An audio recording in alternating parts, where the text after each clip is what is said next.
Big boss Malayalam season 7 ഇന്നത്തെ എപ്പിസോഡിനകത്ത് വളരെ interesting ആയിട്ടുള്ള ഒരു കാര്യം കാണാനിടയായി. എന്താണെന്നല്ലേ അതിനെപ്പറ്റി നമുക്ക് സംസാരിക്കാം. ഇന്ന് വൈൽഡ് കാർഡ് കണ്ടസ്റ്റൻസ് എല്ലാവരും കൂടി നമ്മുടെ ജിസേലിനും അതേപോലെ തന്നെ ഒനീലിനും കൂടി ഒരു പണി കൊടുക്കുന്നതായിട്ട് കാണിക്കുന്നുണ്ട്.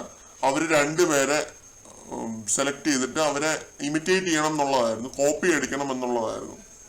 അപ്പോ നമ്മുടെ ഒനീൽ സെലക്ട് ചെയ്തത് ഷാനവാസിനെയും ജിസേല് സെലക്ട് ചെയ്തത് അനുമോളയുമായിരുന്നു. അപ്പൊ ഇവരുടെ പുറകെ നടന്ന് ഇവരെ കോപ്പി അടിച്ചുകൊണ്ടിരിക്കുകയായിരുന്നു. ഇന്നത്തെ ദിവസം മൊത്തം നിശ്ചിത സമയം വരെ ഇവർ കോപ്പി അടിക്കണം എന്നുള്ളതായിരുന്നു ബിഗ് ബോസിന്റെ റൂള്. ജിസേൽ അനുമോളുടെ പുറകെ നടന്ന് ഇങ്ങനെ കോപ്പി അടിക്കാനായിട്ട് ശ്രമിക്കുന്നുണ്ട്. അതേപോലെ തന്നെ ഒനീൽ ഷാനവാസിന്റെ പുറകെ നടന്ന് ഷാനവാസ് എന്തെങ്കിലും ഡയലോഗ് അടിക്കും, അത് കോപ്പി അടിക്കും. അങ്ങനെ ആ രീതിയിലായിരുന്നു ഇവര് ഇന്ന് നടന്നുകൊണ്ടിരുന്നത് ലൈവിനകത്ത്. അപ്പൊ എപ്പിസോഡിനകത്ത് കാണിക്കുന്നത് എന്താണെന്ന് വെച്ച് കഴിഞ്ഞാല് നമ്മുടെ അനുമോളും ജിസേലും കൂടി ഒരു ബെഡ് ഷെയർ ചെയ്യുന്നു. ഒരു പുതപ്പിനുള്ളിൽ ഇവർ രണ്ടുപേരും ടൈം സ്പെൻഡ് ചെയ്യുന്നു.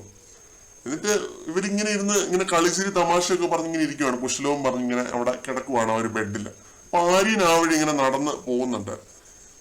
ഇപ്പൊ ഞാനായല്ലോ വില്ലൻ എന്നുള്ള രീതിയിൽ ആര്യൻ ആ വഴി നടന്നു പോകുന്നുണ്ട്. ഇവരൊന്നായല്ലോ എന്നുള്ള രീതിയിൽ. കാരണം കഴിഞ്ഞ ആഴ്ച നമുക്കറിയാം എത്ര വലിയൊരു പ്രശ്നം ഉണ്ടായതാണ് എന്നുള്ളത്. ഈ കഴിഞ്ഞ ആഴ്ച ആ ഒരു പതപ്പിനുള്ളിലെ കേസ് പറഞ്ഞ എത്ര വലിയൊരു പ്രശ്നം ഉണ്ടായതാണെന്ന് നമുക്കറിയാം. അത് അനുമോളും ജിസയിലും തമ്മിൽ.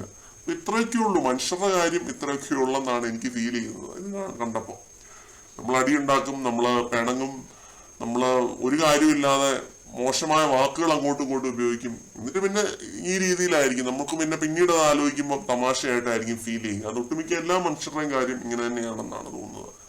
അപ്പൊ ഇതെനിക്ക് വളരെ ഇൻട്രസ്റ്റിംഗ് ആയിട്ട് തോന്നി. കൂടുതൽ ലൈവ് അപ്ഡേറ്റുകളുമായിട്ട് നമുക്ക് വീണ്ടും കാണാം.